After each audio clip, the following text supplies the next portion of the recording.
Bueno, gloria a Dios, sueltan por ahí algunos, ¿no? Entonces, vamos a ir a Filipenses capítulo 4, versículo 8, para recordar cómo van estos filtros. Yo quiero que podamos continuar este mensaje con uno de los pensamientos que durante mucho tiempo he tenido que pelear y que vencer, ¿no? Y bueno, muchas veces se quiere volver a levantar y hay que seguir en la batalla, pero confío que está vencido, amén. Es un pensamiento que hay que sacar. Tenemos Filipenses capítulo 4, versículo 8. ¿Sí? Ahí en la pantalla también se puede poner.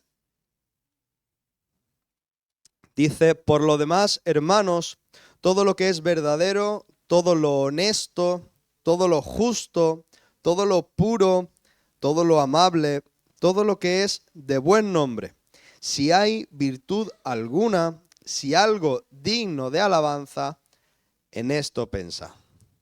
Bueno, en estos 14 días hemos estado pensando en esto o de vez en cuando venía algún que otro pensamiento que no filtraba tanto con esto, ¿no? Yo creo que es un ejercicio muy bueno que podemos hacer el estar atentos a las cosas que pensamos. ¿Por qué? Porque según lo que nosotros pensamos, según cómo nosotros afrontamos las situaciones, va a ser también el resultado de lo que nosotros vamos a ver. Por eso es muy importante que nosotros venimos hablando todo un año de vamos en dirección a la tierra prometida, venimos hablando todo un año de poseer la herencia, ¿verdad? Pero para eso no hace falta solo tener muchas ganas, sino que también hay que tener una mentalidad correcta, ¿no? Entonces tenemos que tener cuidado de qué cosas pensamos y qué cosas ocupan lugar en la cabeza. ¿Amén? Entonces yo quiero empezar este mensaje y lo he titulado ¿Cómo lo ves? ¿Cómo lo ves? ¿Lo veis bien o no lo veis bien, no? Entonces quiero que abramos en Efesios capítulo 4, versículos del 17 al 24.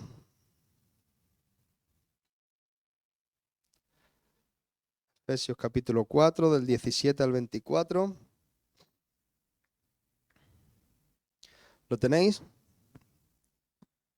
Hoy no me quiero extender mucho, veremos si lo consigo. No me quiero extender, pero quiero que puedas quedarte con este pensamiento bien identificado para que no le des ni un poquito de hueco. Amén. Dice Efesios capítulo 4, versículo 17. ¿Lo tenemos? ¿Sí? Dice, esto pues digo y requiero en el Señor, que ya no andéis como los otros gentiles, que andan en la vanidad de su mente, teniendo el entendimiento entenebrecido, ajenos de la vida de Dios por la ignorancia que en ellos hay, por la dureza de su corazón, los cuales, después que perdieron toda sensibilidad, se entregaron a la lascivia para cometer con avidez toda clase de impureza.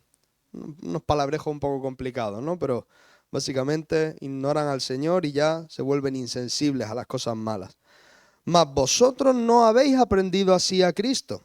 Si en verdad le habéis oído y habéis sido por él enseñados, conforme a la verdad que está en Jesús, en cuanto a la pasada manera de vivir, despojaos del viejo hombre, que está viciado conforme a los deseos engañosos. ¿Y qué dice el apóstol que hagamos? Y renovaos en el espíritu de vuestra mente. Esto es fundamental. Y vestidos del nuevo hombre creado según Dios en la justicia y santidad de la verdad. Estos 21 días de ayuno de pensamientos negativos nos sirven para aplicar esto que el apóstol nos está recomendando hacer, y es renovarnos en el espíritu de nuestra mente. ¿Por qué? Porque si nosotros estamos pensando o tenemos una mentalidad equivocada, nosotros no vamos a ser capaces de presentar frente a las situaciones, ¿no? Y un ejemplo clásico, que ya lo hemos visto mucho, por eso hoy me he buscado otro ejemplo, porque si no va a decir que pesado, siempre coge el mismo ejemplo, ¿no? Pero un ejemplo clásico es cuando el pueblo de Israel estaba frente a la tierra prometida, mandaron los espías, ¿no? Y dijeron, ay, sí, la tierra es buena y tiene, es verdad que fluye leche y miel la tierra, pero, ¿no? Hay unos gigantes y nosotros somos como langostas. Esa mentalidad, esa manera de pensar les impedía el plantar frente a la situación, ¿no? Y yo quiero que hoy, para poder identificar este pensamiento del que quiero que estemos atentos y del que quiero que desechemos, está en 1 Samuel 17. Sigue siendo el pueblo de Israel, pero ya es otra generación, ¿no? Un poquito más avanzada. 1 Samuel capítulo 17. Vamos a leerlo y quiero que mientras lo leemos prestes atención a ver si ves algún pensamiento que no va. Vamos entero, dice: los filisteos juntaron sus ejércitos para la guerra y se congregaron en Soco, que es de Judá, y acamparon entre Soco y Azeca en Efes-damim. También Saúl y los hombres de Israel se juntaron y acamparon en el valle de Ela, y se pusieron en orden de batalla contra los filisteos. Y los filisteos estaban sobre un monte a un lado, e Israel estaba sobre otro monte al otro lado, y el valle entre ellos. Salió entonces del campamento de los filisteos un paladín, el cual se llamaba Goliat, de Gat, y tenía una altura 6 codos y un palmo. Y traía un casco de bronce en su cabeza y llevaba una cota de malla, y era el peso de la cota 5000 siclos de bronce. Sobre sus piernas traía grebas de bronce y jabalina de bronce entre sus hombros. El asta de su lanza era como un rodillo de telar, y tenía el hierro de su lanza 600 siclos de hierro. E iba su escudero delante de él. Y se paró y dio voces a los escuadrones de Israel, diciendo: ¿para qué os habéis puesto en orden de batalla? ¿No soy yo el filisteo y vosotros los siervos de Saúl? Escoged de entre vosotros un hombre que venga contra mí. Si él pudiere pelear conmigo y me venciere, nosotros seremos vuestros siervos. Y si yo pudiere más que él y lo venciere, vosotros seréis nuestros siervos y nos serviréis. Y añadió el filisteo: hoy yo he desafiado el campamento de Israel. Dadme un hombre que pelee conmigo. Oyendo Saúl y todo Israel estas palabras del filisteo, se turbaron y tuvieron gran miedo. Y David era hijo de aquel hombre efrateo de Belén de Judá, cuyo nombre era Isaí, el cual tenía 8 hijos. Y en el tiempo de Saúl este hombre era viejo y de gran edad entre los hombres. Y los 3 hijos mayores de Isaí habían ido para seguir a Saúl a la guerra. Y los nombres de sus 3 hijos que habían ido a la guerra eran Eliab, el primogénito, el segundo Abinadab y el tercero Sama. Y David era el menor. Siguieron pues los 3 mayores a Saúl, pero David había ido y vuelto, dejando a Saúl para apacentar las ovejas de su padre en Belén. Venía pues aquel filisteo por la mañana y por la tarde, y así lo hizo durante ¿cuánto tiempo? 40 días. Y dijo Isaí a David su hijo: toma ahora para tus hermanos una efa de este grano tostado y estos 10 panes, y llévalo pronto al campamento a tus hermanos. Y estos 10 quesos de leche los llevarás al jefe de los 1000. Y mira si tus hermanos están buenos, y toma prendas de ellos. Y Saúl y ellos y todos los de Israel estaban en el valle de Ela, peleando contra los filisteos. Se levantó pues David de mañana, y dejando las ovejas al cuidado de un guarda, se fue con su carga como Isaí le había mandado. Y llegó al campamento cuando el ejército salía en orden de batalla, y daba el grito de combate. Y se pusieron en orden de batalla Israel y los filisteos, ejército frente a ejército. Entonces David dejó su carga en mano del que guardaba el bagaje y corrió al ejército. Y cuando llegó, preguntó por sus hermanos si estaban bien. Mientras él hablaba con ellos, he aquí que aquel paladín que se ponía en medio de los 2 campamentos, que se llamaba Goliat, el filisteo de Gat, salió de entre las filas de los filisteos y habló las mismas palabras, y las oyó David. Y todos los varones de Israel que veían a aquel hombre huían de su presencia y tenían ¿qué? Gran temor. Y cada uno de los de Israel decía: ¿no habéis visto a aquel hombre que ha salido? Él se adelanta para provocar a Israel. Al que le venciere, el rey le enriquecerá con grandes riquezas, y le dará su hija, y eximirá de tributos a la casa de su padre en Israel.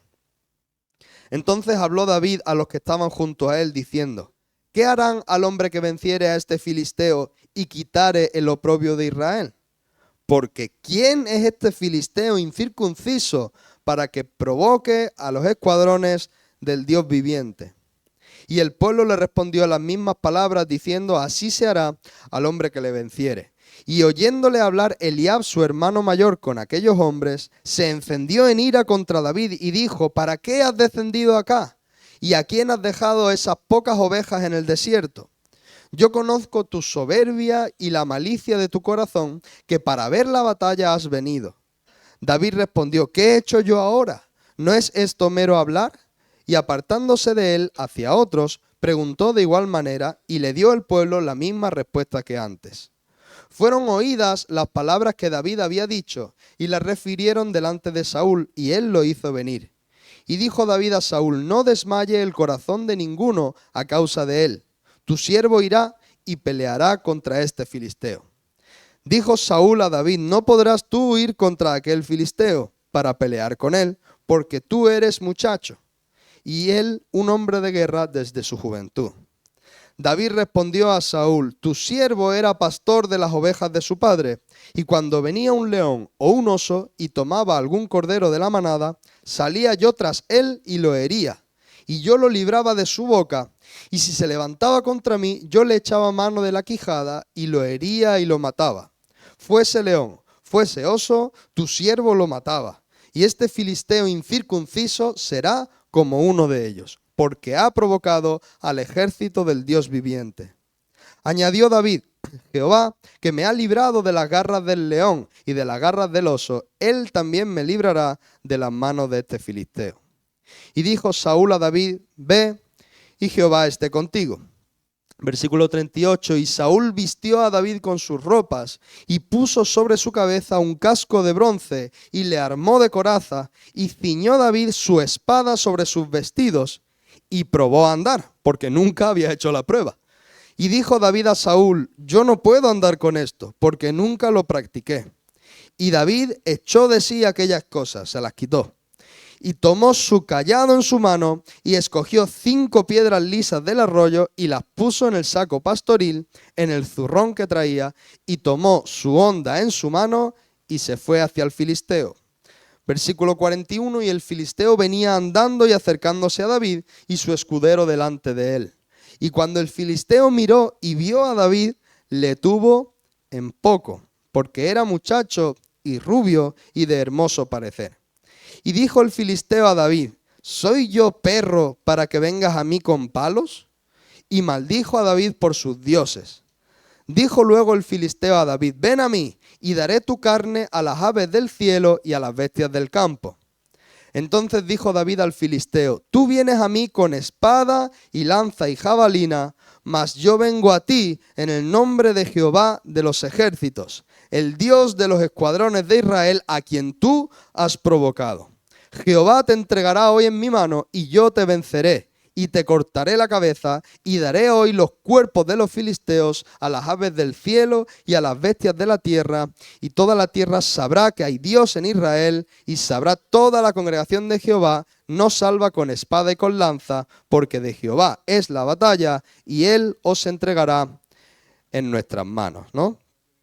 Bueno, ahí podemos seguir leyendo si queréis. ¿Queréis saber cómo termina o no? ¿Sí? Bueno, entonces en el 50 dice, en el 48, y aconteció que cuando el filisteo se levantó y echó a andar para ir al encuentro con David, David se dio prisa y corrió a la línea de batalla contra el filisteo. Y metiendo David su mano en la bolsa, tomó de allí una piedra y la tiró con la honda e hirió al filisteo en la frente. Y la piedra quedó clavada en la frente y cayó sobre su rostro en tierra. Así venció David al filisteo con honda y con piedra, e hirió al filisteo y lo mató, sin tener David espada en su mano. Entonces corrió David y se puso sobre el filisteo, y tomando la espada de él y sacándola de su vaina, lo acabó de matar, y le cortó con ella la cabeza. Y cuando los filisteos vieron a su paladín muerto, huyeron. Levantándose luego los de Israel y los de Judá gritaron y siguieron a los filisteos hasta llegar al valle y hasta las puertas de Ecrón. Y cayeron los heridos de los filisteos por el camino de Saaraim hasta Gat y Ecrón, y volvieron los hijos de Israel de seguir tras los filisteos, y saquearon su campamento. Y David tomó la cabeza del filisteo y la trajo a Jerusalén, pero las armas de él las puso en su tienda. Y cuando Saúl vio a David que salía a encontrarse con el filisteo, dijo a Abner, general del ejército: Abner, ¿de quién es hijo ese joven? Y Abner respondió: vive tu alma, oh rey, que no lo sé. Y el rey dijo: pregunta de quién es hijo ese joven. Y cuando David volvía de matar al filisteo, Abner lo tomó y lo llevó delante de Saúl, teniendo David la cabeza del filisteo en su mano. Y le dijo Saúl: muchacho, ¿de quién eres hijo? Y David respondió: yo soy hijo de tu siervo Isaí de Belén. Esta historia es tremenda, ¿verdad? ¿Habéis podido identificar algún pensamiento erróneo en toda esta historia? Alguno de esos que nosotros deberíamos desechar en nuestros 21 días de ayuno y luego ya seguir rechazándolos, ¿no? ¿Podemos identificar alguno o no? ¿Sí? El pensamiento con el que quiero hoy que podamos tomar atención es con ese pensamiento de derrota. Es con ese pensamiento de fracaso. ¿Por qué? Porque el pueblo tenía miedo, el pueblo tenía temor. Y cada vez que venía semejante bicharraco a intimidar, todos ellos huían de la presencia del filisteo, ¿no? Y no es para menos, la verdad que imponía la presencia de Goliat. Pero todos los que lo escuchaban se comían sus palabras y se iban atemorizados. Sin embargo, David vino y le plantó cara, ¿no? Y yo quiero que podamos identificar la situación de una manera objetiva. El gigante, ¿tenía el mismo tamaño para el pueblo que para David? ¿El gigante cuánto medía? Lo pone ahí. Era el mismo, ¿no? El tamaño no cambiaba según uno o según otro. El gigante tenía el tamaño que tenía el gigante. Bueno, ¿y Dios era el mismo Dios el de David que el del pueblo? Era el mismo Dios. No eran dioses diferentes, no le rezaban a otras cosas. Entonces, ¿dónde está la diferencia entre el pueblo y David? Y aquí es donde yo quiero que nos podamos parar. Si el gigante es el mismo y Dios es el mismo, ¿por qué unos se mueren de miedo y el otro le planta cara? ¿No habéis parado nunca a pensar eso? ¿Por qué será que David puede plantarle cara y todos los demás se mueren de miedo? Y la razón es porque David conocía que Dios estaba con ellos. David sabía el poder que había en Dios. David sabía que no hay nada imposible para Dios y que todas las cosas que Dios quiere son buenas para nosotros, a pesar de que no se entiendan, porque yo no le veo nada bueno a que semejante bicharraco se plante delante del campamento, ¿no? Pero David había conocido al Señor. Y todos los demás sabían el nombre de Dios, pero ¿lo conocían? Entonces, ¿cuál es el punto del pensamiento que quiero que desechemos? Que muchas veces vamos a estar enfrentando situaciones donde antes de empezar a batallarlas ya vamos en derrota. Antes de empezar a luchar, tú ya sabes que no tienes esperanza, ¿no? Y digo, si vas a jugar un partido para perderlo, pues para eso no juegues, ¿no? Tienes que salir a jugar, aunque sea difícil, aunque parezca imposible o aunque científicamente esté demostrado que es imposible. Para Dios no hay nada imposible. Y uno tiene que luchar, y uno tiene que orar, y uno tiene que avanzar en la vida como si no hubiera imposible. ¿Por qué? Porque el gigante me dirá lo que sea, que nada más que lo que llevaba en peso te descomponía de pensarlo. Y a David cuando le quisieron empezar a poner armadura, mira, yo no sé andar con esto. Yo no he puesto una armadura de esta en mi vida. De hecho fue sin espada incluso. Le cortó la cabeza con la espada de él, ¿no? Que también tenía que pesar lo suyo. Entonces esto nos habla de que la vida tiene una serie de circunstancias, tiene una serie de casuísticas que no son fáciles. Pero no son fáciles para nadie. Y Dios es el mismo para todos. Entonces lo que nosotros tenemos que ser capaces aquí es de que nuestro Dios tenga un tamaño más grande que lo que nosotros estamos enfrentando. Es que para nosotros el poder de Dios sea más fuerte que lo imposible del problema que quieras presentar, que quieras batallar. ¿Por qué? Porque lo vas a ver difícil, porque van a venir esos pensamientos de ni lo intentes, van a venir esos pensamientos de otra vez vas a fallar, van a venir esos pensamientos de con esto no puedes, de aquí no vas a salir. Pero cuando vienen esos pensamientos, nuestra reacción tiene que ser como la de David. ¿Qué dice este tío que se está metiendo aquí con el pueblo de Dios, no? Hay algo que tenemos que nosotros entender y que cambiar el chip en nuestra cabeza. Y eso que debemos entender es que Dios todo lo puede. ¿De qué tamaño es el problema que estás enfrentando hoy? No lo sé. ¿De qué tamaño es Dios? Sí lo sé. Pero no sé qué tamaño crees tú que tiene. Entonces lo que nosotros necesitamos hacer en medio de las situaciones es saber que nuestro Dios es grande y sobre todo saber que Dios está contigo. Cuando vengan los pensamientos derrotistas, cuando venga algo a intimidarte y a meterte miedo, ¿qué vas a hacer ahora? ¿Cómo lo vas a enfrentar? ¿No vas a poder? Fíjate en la situación que te encuentras, que empiece la batalla, ¿no? Dice, venga, ven a mí. Encima pinchaba, ¿no? Intimidaba. Bueno, muchas veces tenemos situaciones en la vida que son así. Pero tenemos que saber que Dios está con nosotros, ¿no? Y uno de los, podemos decir, mandamientos que más se repite en la Biblia, ¿sabes cuál es? No temas. No temas. No tengas miedo. A Josué le dijo, ¿no? En Josué 1:9 dice, mira que te mando que te esfuerces y seas valiente. No temas ni desmayes, porque Jehová tu Dios estará contigo donde quiera que vayas. Entonces yo no sé cómo van a ser las batallas que estás enfrentando hoy, o quizás las que tengas que enfrentar dentro de poco. Pero sí sé que sea como sea la batalla, Dios está por encima. Y eso es lo que tú y yo necesitamos aprender. Porque yo muchas veces he salido a batallar cosas sin pensar que tenía ninguna posibilidad. Y obviamente ha acabado en derrota. Porque yo ya estoy condicionado a perder esa batalla.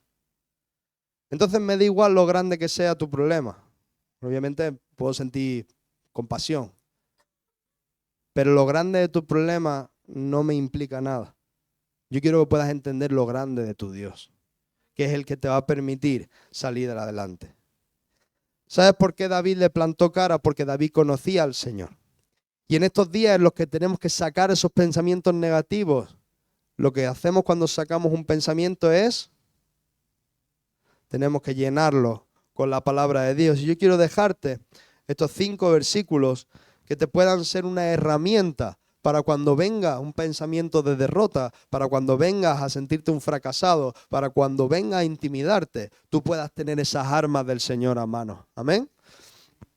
Para los que están apuntando, están en Isaías 41:10. Dice, así que no temas, porque yo estoy contigo. No te angusties, porque yo soy tu Dios.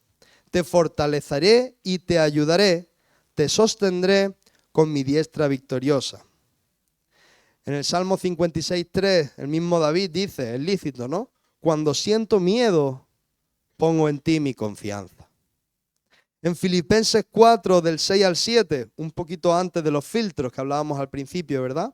No se inquieten por nada, más bien en toda ocasión, con oración y ruego, presenten sus peticiones a Dios y denle gracias. Y la paz de Dios, que sobrepasa todo entendimiento, cuidará sus corazones y sus pensamientos en Cristo Jesús. En toda situación, en toda situación. Pero en esta también que es durísima, en esta también que es durísima. No hay situación lo suficientemente complicada como para que Dios no le dé la vuelta. Entonces solo tenemos que confiar, sabiendo que Dios está conmigo aún en medio de las tormentas. Primera de Pedro 5:7 dice, depositen en Él toda ansiedad, porque Él cuida de ustedes. Isaías 41:13, quinto versículo, porque yo soy el Señor tu Dios, que sostiene tu mano derecha. Yo soy quien te dice, no temas, yo te ayudaré. Iglesia, cuando preparaba este mensaje, pensaba, queríamos seguir con el hilo de los pensamientos. Y digo, bueno, Señor, ¿y qué pensamiento? ¿No? Y realmente este es uno de los que más me ha costado luchar. Porque no hay nada más desastroso que hacer como que batallamos o batallar sin tener la esperanza. Hacemos las cosas a nuestro modo, sabiendo que, bueno, que vamos a fallar, simplemente estamos dándole tiempo, ¿no? Y no es así. En el Señor hay victoria. En el Señor hay libertad. En el Señor hay el salir de los procesos, ¿no? Salir con aprendizaje, salir en victoria. Pero solo está en el Señor. Porque en medio de la dificultad, esa paz que sobrepasa tu entendimiento solo la trae Él. Porque en medio de cuando tenemos que tomar una decisión difícil, el único que nos fortalece y capacita para tomar esa decisión es Él. Entonces lo que nosotros necesitamos es acercarnos a Él. Y yo quiero en esta tarde invitarte a que te pongas en pie, en esta mañana, perdón. Invitarte a que te pongas en pie. Y te animo y te exhorto a que puedas quitar este pensamiento de derrota. ¿Sabes por qué? Porque el Señor ya ha determinado el avance de la iglesia. El Señor ya ha determinado tu avance. El Señor ya ha determinado dónde te quiere poner, a dónde quiere que llegues. Y por más que el enemigo se levante como poderoso gigante, está vencido. Y por más que se levante a querer intimidar y a querer frenar tu vida, no va a poder hacer. Haga lo que haga el enemigo, el Señor ya ha determinado el avance de la iglesia. Así que te animo a que quites todo pensamiento de derrota, todo pensamiento de no sé cómo voy a hacer, no voy a poder salir de esta. Sí vas a poder, porque el Señor está contigo cada día y Él es el que te fortalece.